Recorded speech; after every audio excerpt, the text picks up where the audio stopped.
నేను వెంకట్ ఎన్టీవీ అండి. నాకు నచ్చిన డైలాగ్ అంటే చిరంజీవి గారిది 'ఠాగూర్' సినిమాలో ఏంటంటే పని పని చేయించుకోవటం మన హక్కు, దాని లంచంతో మాత్రం కొనొద్దు. ఇది చిరంజీవి గారిలా చెప్తారా, ట్రై చేస్తారా? ఆ? చిరంజీవి గారిలా ట్రై చేస్తారా? పని చేయించుకోవటం మా హక్కు అనేది ఆయన స్టైల్లో. ఆయన ఆ డైలాగ్ ఆయనలో చెప్పాలంటే మన వల్ల ఇది కాదు, కానీ అది మాత్రం ఒక ఇన్స్పైర్డ్ డైలాగ్. అప్పుడు బాగా ఇదైపోయిన డైలాగ్ అది. ఓకే, అది. సో ఇక ఇప్పుడు ఈ సినిమా గురించి వస్తుంటే, లాస్ట్ ఇయర్ సంక్రాంతికి వస్తున్నాం వెంకీ మామూలు, ఇప్పుడు ఇది ఈ ఇద్దరితో చేస్తున్నప్పుడు మీకు ఎలా అనిపించింది ఇద్దరిని? సో ఫస్ట్ డే మాత్రం కొద్దిగా నెర్వస్గా ఫీల్ అయ్యాను. అండ్ ఇద్దరు స్టార్స్ని ఒక ఫ్రేమ్లో చేంజ్ చేయప్పుడు డైరెక్టర్గా నేను వాళ్ళకి యాక్టింగ్ చెప్పేటప్పుడు, ఇద్దరికి చెప్పేటప్పుడు ఎలా చెప్పాలని చిన్న నెర్వస్ ఫీల్ అయ్యాను.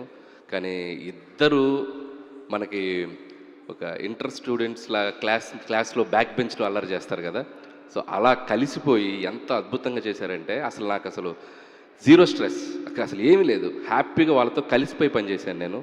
అండ్ హ్యాట్స్ ఆఫ్ టు ఇద్దరు హీరోలు, చిరంజీవి గారు, వెంకటేష్ గారు.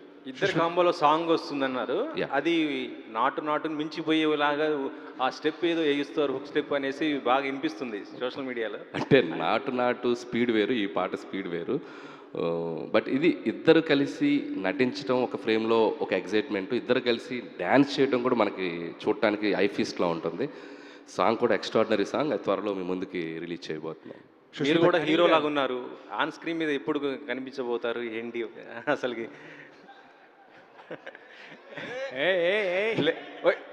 రియల్లీగా చెప్తున్నానండి, మీరు చాలా సరే మీకోసం ఈ సినిమాలో వాళ్ళిద్దరి మధ్య కనపడతాను నేను ఒక మాట ఇచ్చాను కదా ముందు ప్రెస్ మీట్లో, కనపడ్డా. అది అనిల్ గారు ఓకే. ఇక్కడ సార్ అనిల్ గారు ఇక్కడ సుష్మిత గారు ఏమండి గోల్డ్ బాక్స్లో సుష్మిత గారు అన్వర్ గారు డైలాగ్ చెప్పాలి ఫస్ట్.